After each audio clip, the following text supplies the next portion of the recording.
Dear students, मैं doctor CL Verma, associate professor, department of zoology, government Lohia college Churu. आज अपन पढ़ने जा रहे हैं रेस्पिरेटरी सिस्टम इन पिजन। पिछले वीडियो में अपन ने फ्रोग और यूरोमेस्टिस का रेस्पिरेटरी सिस्टम पढ़ा था। उससे पहले अपन ने स्कूलियोडोन का पढ़ा था। आज अपन पढ़ने जा रहे हैं पिजन का, और इन सभी का रेस्पिरेटरी सिस्टम पढ़ने के बाद में अपन एक वीडियो बनाएंगे जिसके अंदर पांचों एनिमल्स का रेस्पिरेटरी सिस्टम का कंपैरेटिव स्टडी होगा। तो उनका कंपैरिजन करने के लिए अपने को सभी का रेस्पिरेटरी सिस्टम का अध्ययन करना आवश्यक है। तो उसी क्रम में आज अपन लेते हैं पिजन का रेस्पिरेटरी सिस्टम। पिजन का जो रेस्पिरेटरी सिस्टम होता है, पिजन एक्चुअल में क्या है, जो कबूतर या पिजन है या बर्ड्स के अंदर, वो बहुत बर्ड्स क्या एक्टिव है, एक्टिव एनिमल्स होता है और बहुत ऊंची उड़ान भरते हैं, इसलिए उनको एनर्जी की बहुत आवश्यकता पड़ती है। दूसरा ये है कि इनका जो रेस्पिरेटरी ऑर्गन है वो लंग्स होते हैं और इनमें डायफ्राम नहीं होता है। तो डायफ्राम नहीं होने की वजह से क्या होगा कि इनकी जो थोरेसिक बास्केट है जिसके अंदर लंग्स होता है वो बहुत ज़्यादा फैल नहीं पाती है, तो बहुत ज़्यादा ऑक्सीजन उनके अंदर आ नहीं पाती है। यद्यपि यहाँ पर उसका अल्टरनेट है एयर सेक्स। तो डायफ्राम नहीं होने की वजह से एक तो ये प्रॉब्लम आती है उसमें। दूसरा, इनका जो लंग्स होता है वो नॉन मस्कुलर होता है और उसमें इलास्टिसिटी बहुत कम होती है, प्रत्यास्थता बहुत कम होती है। इन सभी बातों का सामना करने के लिए इलास्टिसिटी का नहीं होना, डायफ्राम का नहीं होना, उसके लिए इसके अंदर अन्य डिवाइसेस, युक्तियां पाई जाती है जिसे एयर ब्लेडर्स पाए जाते हैं। तो जो रेस्पिरेटरी सिस्टम है उसमें जो यहाँ पर लंग्स है उनका अपन अध्ययन करेंगे। तो पिजन के अंदर इसको अपन अध्ययन करने के लिए 3 भागों में इसको डिवाइड करते हैं रेस्पिरेटरी सिस्टम को पिजन में, क्योंकि ये अपने आप में बहुत ही टिपिकल है। तो सबसे पहले देखिए इसमें आता है रेस्पिरेटरी ट्रैक्ट। रेस्पिरेटरी ट्रैक्ट जो मार्ग है, रेस्पिरेशन का मार्ग है। दूसरा रेस्पिरेटरी ऑर्गन। रेस्पिरेटरी ऑर्गन श्वसनांग कौन से है, लंग्स है, उनके बारे में पढ़ेंगे। और थर्ड है एयर सेक्स। एयर सेक्स वायु कोश पाए जाते हैं इनमें। तो इसको 3 में अपन डिवाइड करते हैं। सबसे पहले लेते हैं रेस्पिरेटरी ट्रैक्ट। जंतु के अंदर अपन पहले भी पढ़ चुके हैं कि जब इन्वायरमेंट की, वायुमंडल की जब ऑक्सीजन अंदर प्रवेश करती है तो बाह्य नासा छिद्र के द्वारा प्रवेश करती है। तो यहाँ पे सबसे पहले क्या होगा, रेस्पिरेटरी ट्रैक्ट की अपन बात करें तो क्या होगा, एक्सटर्नल नेयर्स, बाह्य नासा छिद्र, वो किस में खुलेंगे, नेजल सैक में खुलेंगे। नेजल सैक किस में खुलेगा, इंटरनल अंतनासा छिद्र। अंतनासा छिद्र किस में खुलेंगे, फेरिंक्स में। फेरिंक्स के आगे क्या होगा, ग्लोटिस होगा। और ग्लोटिस के आगे क्या होगा, ग्लोटिस के आगे होगा लेरिंक्स, या उसी का पार्ट है लेरिंक्स। और उसके बाद में ट्रेकिया, और ट्रेकिया भी फिर आगे में डिवाइड होती है और वो जाकर के बाद में लंग्स जो है उसके अंदर आकर के खुलते हैं। तो ये क्या होगा, एक रेस्पिरेटरी ट्रैक्ट हो गया। बाह्य नासा छिद्र, नेजल चैम्बर, शेक, इंटरनल नेरिस, अंतनासा छिद्र, फेरिंक्स में खुलेंगे। आगे ग्लोटिस है, ढक्कन, और उसके बाद में लेरिक्स, वो ट्रेकिया में खुलते हैं। और ट्रेकिया प्राइमरी सेकेंडरी में डिवाइड होकर के किस में आती है, लंग्स में। तो ये रेस्पिरेटरी ट्रैक्ट है। इस रेस्पिरेटरी ट्रैक्ट को जानने की कोशिश करते हैं। सबसे पहले क्या है, एक्सटर्नल नेरिस, बाह्य नासा छिद्र। अब बाह्य नासा छिद्र कहाँ होते हैं, पक्षी की जो चोंच होती है, पक्षी की जो चोंच होती है उसके ऊपर वाली बीक जो होती है, यहाँ पर 2 नासा छिद्र होते हैं। और वो दोनों नासा छिद्र एक्सटर्नल नेयर्स एक ओवरलैपिंग फ्लैप्स यानी ओपरक्यूलम के द्वारा ढके रहते हैं। ओपरक्यूलम के द्वारा ये ढके रहते हैं। तो यहाँ से क्या होगा, ऑक्सीजन है वो बॉडी के अंदर जाएगी। किस में जाएगी, अंतनासा छिद्र में या नेजल चैम्बर में जाएगी। नेजल चैम्बर से क्या होगा, अंतःनासा छिद्र के द्वारा किस में खुलेगा, फेरिंग्स में खुलेगा, ठीक है। और फेरिंग्स के आगे क्या होगा, ग्लोटिस। तो यहाँ पर देखिए आप, अपन एक डायग्राम बना रखा है, ये लेरिंग्स दिखा रखे हैं अपने यहाँ पे, ये ग्लोटिस है। बाह्य नासा छिद्र, नेजल शेक, अंतःनासा छिद्र, फेरिंग्स, उसके बाद में क्या जाता है, ग्लोटिस, जो ट्रेकिया को ढकने का काम करता है ताकि फूड इसके अंदर प्रवेश ना कर पाए। उस ढक्कन को अपन क्या कहते हैं, ग्लोटिस। क्योंकि फेरिंग्स के बाद में दो स्पेस है, दो मार्ग है, दो पैसेज है। एक तो है रेस्पिरेटरी ट्रैक्ट जहां से वायु जाएगी, दूसरा भोजन जाएगा। तो रेस्पिरेटरी ट्रैक्ट के ऊपर जो ढक्कन होता है उसको अपन क्या बोलते हैं, ग्लोटिस। तो वो जब भोजन लेते हैं तो ग्लोटिस उसके ऊपर आ जाता है ट्रेकिया पे, तो वो भोजन है वो ट्रेकिया के अंदर नहीं जा पाता। तो वो जो ढक्कन है वो क्या कराता है, ग्लोटिस। ये यहाँ पर अपने ग्लोटिस दिखा रखा है। इस ग्लोटिस के चारों तरफ क्या होता है, एक लेरिंग्स होता है। जो संरचना बनती है उसको क्या बोलते हैं, लेरिंग्स। कार्टिलेजिनस संरचना होती है ये। और इसके अंदर बाकी जंतुओं में क्या होता है, वोकल कॉर्ड होते हैं, जो स्वर यंत्र होते हैं, वोकल कॉर्ड जो होते हैं वो लेरिंग्स में होते हैं, ध्वनि उत्पादन का काम करते हैं। लेकिन यहाँ पे जो वोकल कॉर्ड नहीं है, यहाँ पे लेरिंग्स के अंदर यहाँ पे बर्ड्स में वोकल कॉर्ड नहीं होता है। जो आवाज करने का काम करता है वो सिरिंक्स करता है, तो यहाँ पर वोकल कॉर्ड नहीं है।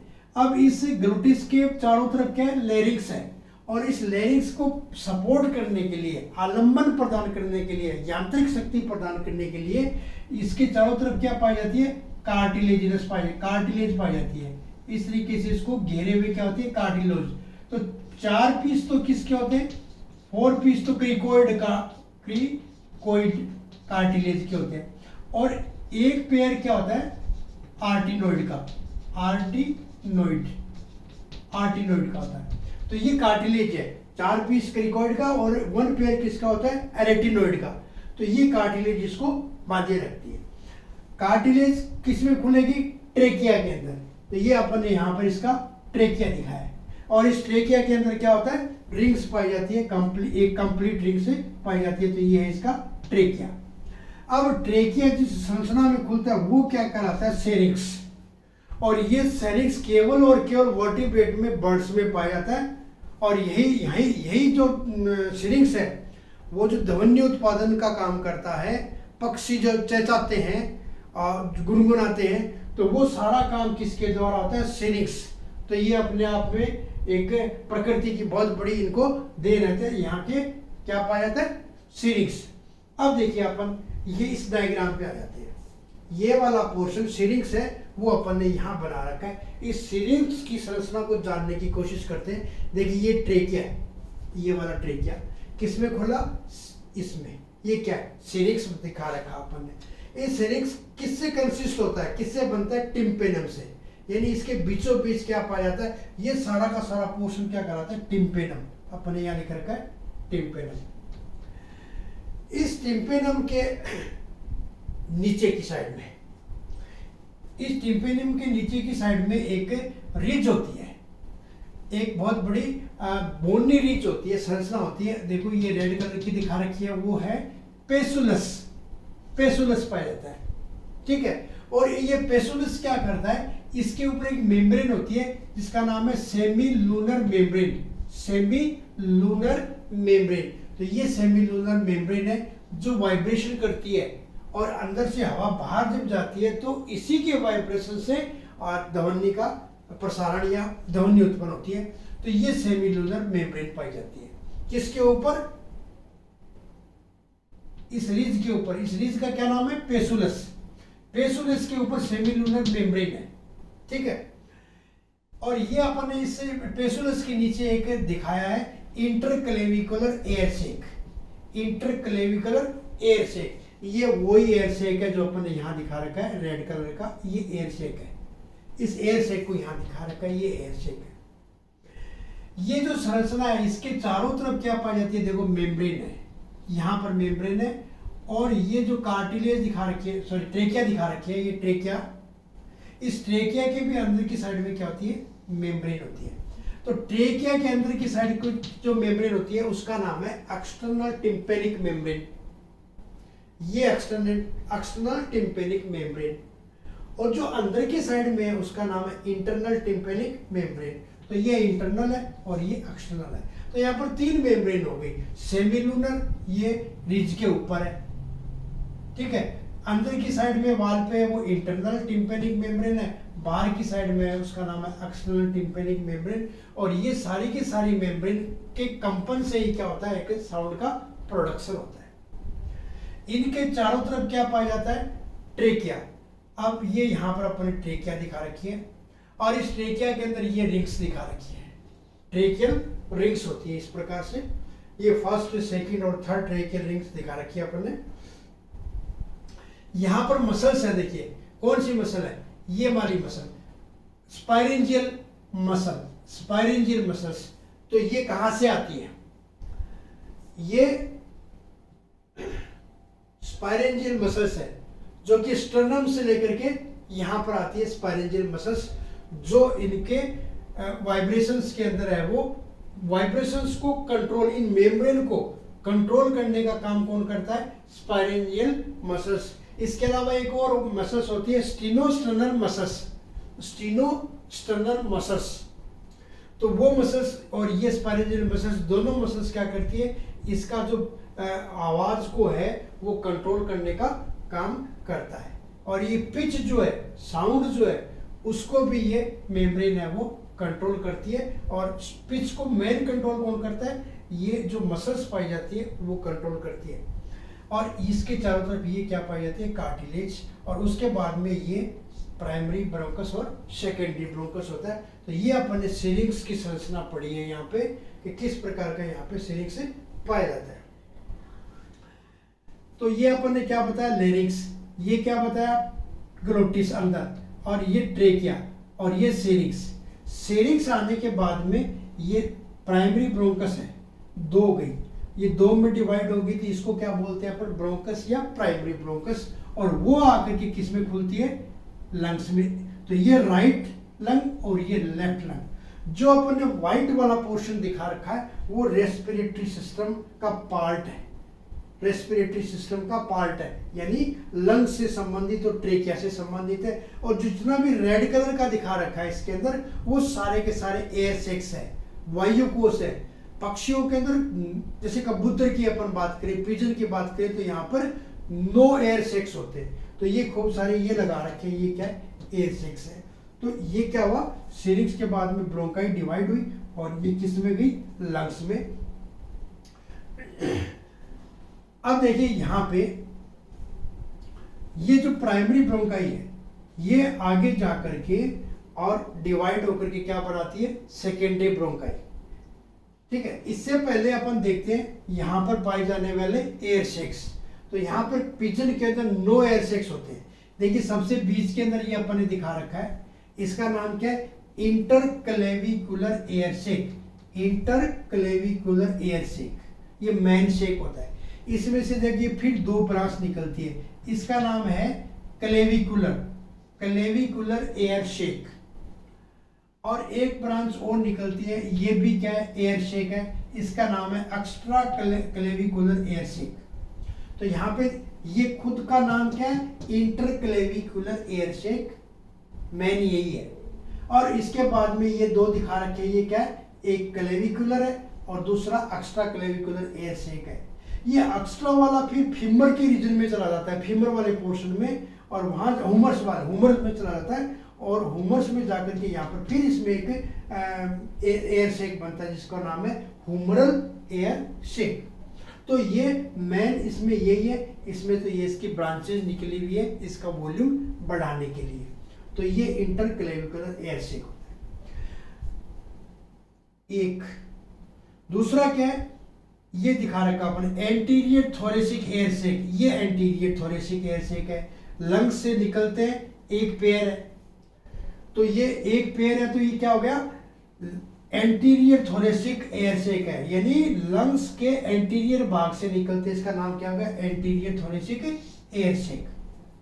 और इसके पीछे जो पाए जाते हैं वो है पोस्टीरियर थोरेसिक एयर शेक। तो ये पोस्टीरियर थोरेसिक एयर शेक है। तो ये वाले बोन्स में एयर शेक क्या होता है, पिजन के अंदर लंग्स से निकलने के बाद में बोन्स के अंदर फंसे रहते हैं, तो ये कम से कम हार्ट तक जाता है, ये वाला हार्ट तक, और ये दोनों हार्ट और पेरिकार्डियम तक चले जाते हैं। इसी तरीके से नीचे देखिए ये वाला एब्डोमिनल एयर सैक, ये एब्डोमिनल एयर सैक है, जो कि पीछे इंटेस्टाइन, जो कोइल्ड इंटेस्टाइन होती है वहां पर वो फंसे रहते हैं, तो ये एब्डोमिनल एयर सैक है। तो 1 2 3 4 5 6 7, और उसके बाद में जो 8 7 8 और 9, अब देखिए ये क्लेविकुलर एयर सैक है। देखिए ये यहाँ से निकला, ये रहा, ये घूम करके वापस नहीं आ जाता है। दूसरी साइड का देखें तो ये रहा, इसका नाम क्या है, सर्वाइकल एयर सैक, क्योंकि ये गर्दन वाले भाग में पाया जाता है, इसलिए इसका नाम क्या, सर्वाइकल एयर सैक। तो यहाँ पर कितने हो गए सर्वाइकल सैक, 2 2 4 2 6 2 8, और बीच वाला क्या है, इंटरक्लेविकुलर, तो कितने हो गए, 9 एयर सैक्स में पाए जाते हैं। यहाँ पर राइट थोड़ा, जैसे ये वाला दिखा रखा है एब्डोमिनल एयर सैक, तो एब्डोमिनल एयर सैक में राइट वाला थोड़ा बड़ा होता है। अगर ये इन दोनों की बात करें तो इसमें लेफ्ट वाला बड़ा होता है। पोस्टीरियर थोरेसिक एयर सैक में लेफ्ट वाला बड़ा है। एब्डोमिनल एयर सैक के अंदर जो एयर सैक है वो क्या है, उसमें राइट वाला बड़ा होता है। तो ये वाले किसमें, इंटेस्टाइन, जो कोइल्ड इंटेस्टाइन है, जो कुंडलित आंत है, उसके अंदर तक धसे रहते हैं। ये वाले हार्ट और पेरिकार्डियम तक चले जाते हैं। ये ह्यूमरल रीजन के अंदर दिखा रखे हैं, और ये पूरी गर्दन के अंदर फैले रहते हैं, इसलिए इसका नाम क्या है, सर्वाइकल एयर सैक। तो इस प्रकार से हार्ट, फेफड़े के अंदर ज्यादा से ज्यादा वायु आ सके, उनको ये, इसके लिए क्या पाए जाते हैं, ये एयर सैक्स पाए जाते हैं।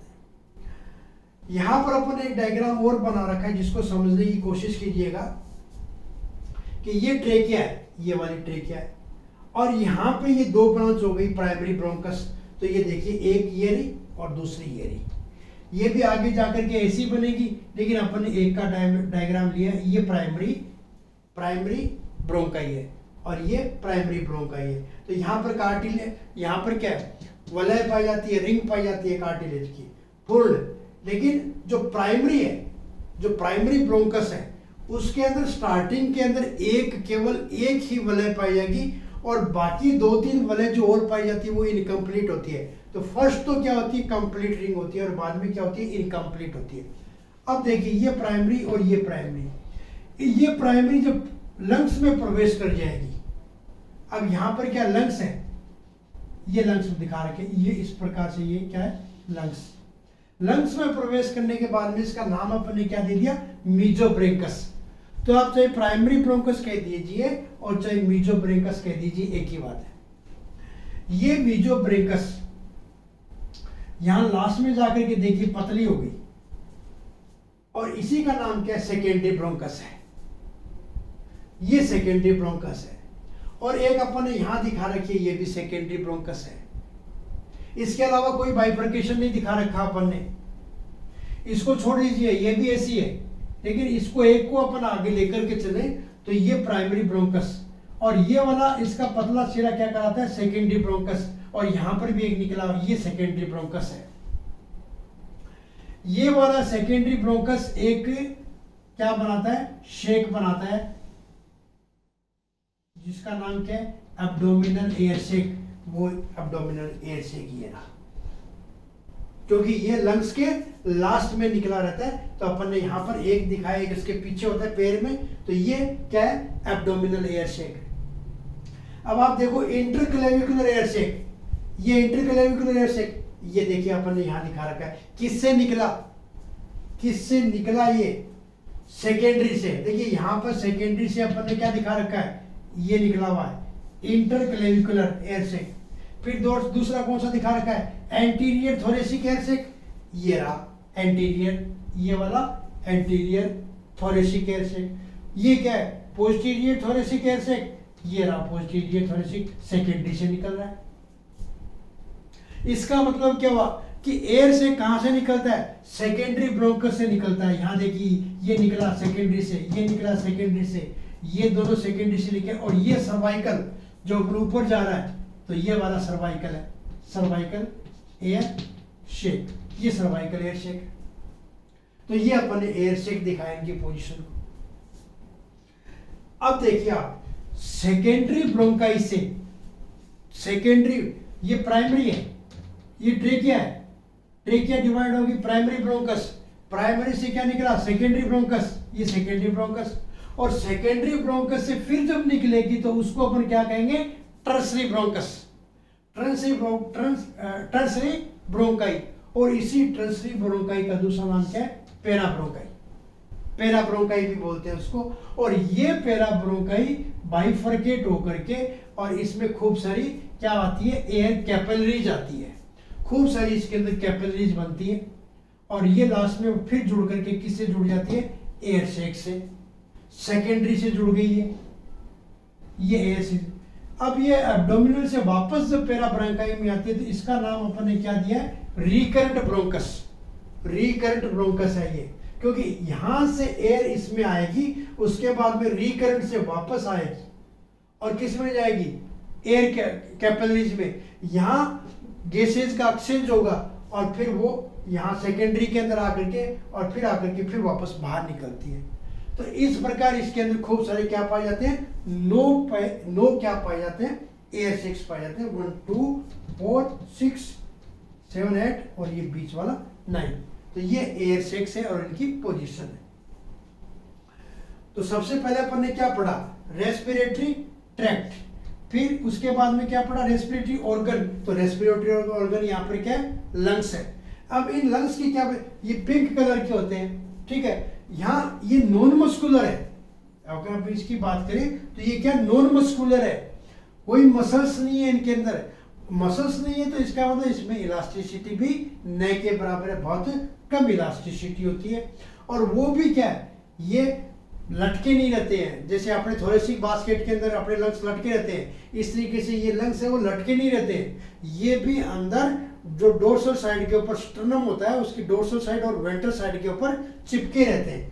तो इलास्टिसिटी भी कम है और वो फैलने के लिए उसमें स्थान भी कम होता है। तो ये यहाँ पे पेरिटोनियम का आवरण, इसके ऊपर की साइड में पेरिटोनियम का आवरण नहीं होता है, नीचे की साइड में कुछ कलेक्टिव टिश्यूज का आवरण पाया जाता है। तो इसीलिए वो क्या है इलास्टिसिटी इसमें कम होती है। यद्यपि यहाँ पर जो अपन पढ़ रहे हैं वो स्ट्रक्चरल पार्ट पढ़ रहे हैं, लेकिन थोड़ी सी मैकेनिज्म भी जानने की कोशिश करते हैं कि रेस्पिरेशन होता कैसे है। ह्यूमन बीइंग में जब रेस्पिरेशन होता है, जब ऑक्सीजन अंदर जाती है और बाहर आती है तो उसको अपन ब्रीदिंग बोलते हैं। फेफड़े में अंदर ऑक्सीजन लेना और फेफड़े से CO2 बाहर छोड़ना उसको ब्रीदिंग बोलते हैं। और फेफड़े से ब्लड में जाना CO2 का और ब्लड से O2 का फेफड़े में आना, ये एक्सचेंज ऑफ गैसेज कहलाता है, एक्सचेंज ऑफ गैसेज, और वही रेस्पिरेशन का मेन पार्ट होता है। तो यहाँ पर गैसेज का एक्सचेंज कैसे होता है, अपन अगर रेबिट की बात करें या ह्यूमन बीइंग्स की बात करें तो जो एक्सचेंज उसमें दो रेस्पिरेशन में दो प्रक्रिया होती है। एक तो होता है इंस्पायरेशन, अंदर ग्रहण करना सांस, और एक बाहर निकालना एक्सपायरेशन। दो पार्ट हो गए इंस्पायरेशन और एक्सपायरेशन। इंस्पायरेशन में क्या करेंगे ऑक्सीजन को अंदर ग्रहण करेंगे, वो इंस्पायरेशन है, और कार्बन डाइऑक्साइड को बाहर छोड़ेंगे, वो क्या कराता है एक्सपायरेशन। लेकिन यहां पर देखिए आप, यहां पे थोड़ा सा डिफरेंट मिलेगा कि यहाँ इंस्पायरेशन भी 2 बार हो रहा है और एक्सपायरेशन भी 2 बार हो रहा है। देखिए ये मान लीजिए वो है एयर सेक्स है, ठीक है। अब ये एयर सेक्स से मान लीजिए ये प्राइमरी मेजोब्रेंकस है, ये मीजो, और ये क्या एब्डोमिनल एयर सेक, ठीक है। यहां से क्या निकली रिकरेंट, ये रिकरेंट निकलती है और ये रिकरेंट खूब सारी डिवाइड होकर के और ये वापस आ करके और मान लीजिए इसमें प्रवेश करती है।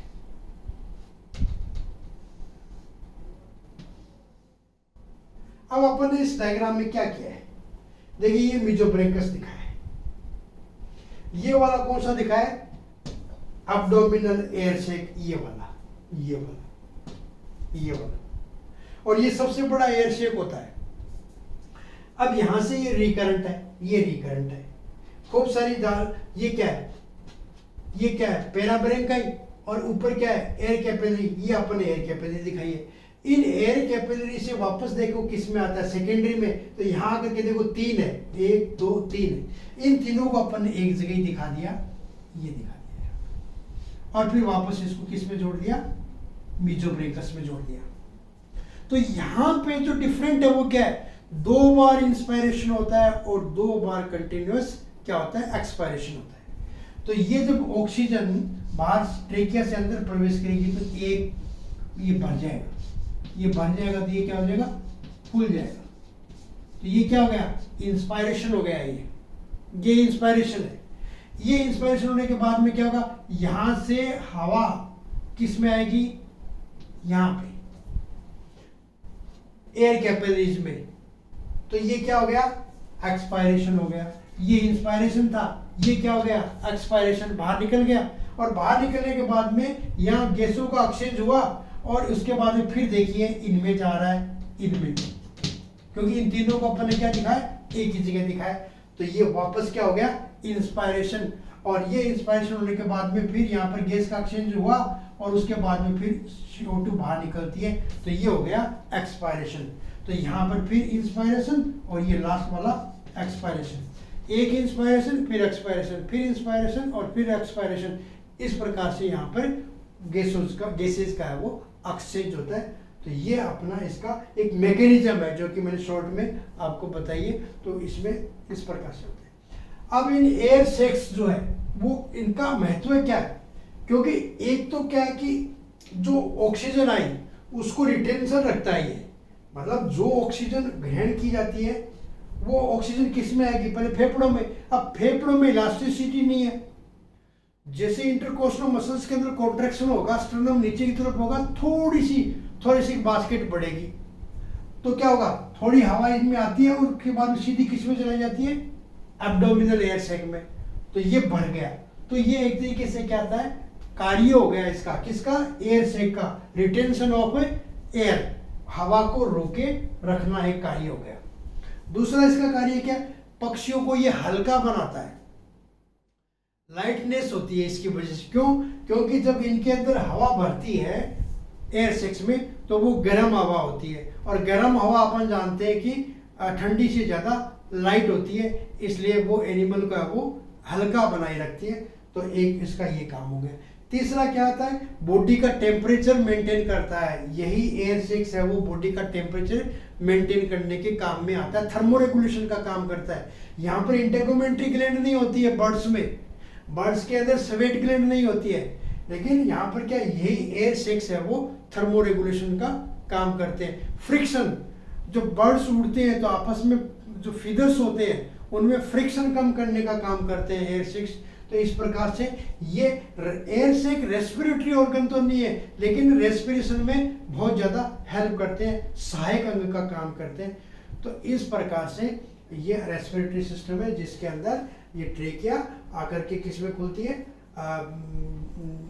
लेरिक्स में, और ग्लोटिस के द्वारा लेरिक्स में और ट्रेकिया में, और फिर आता है सेरिक्स। तो यहाँ पर जो सेरिक्स जो है वो बर्ड्स का एक अपने आप में बहुत इंपॉर्टेंट ऑर्गन होता है जो कि ध्वनि प्रोडक्शन का काम करता है।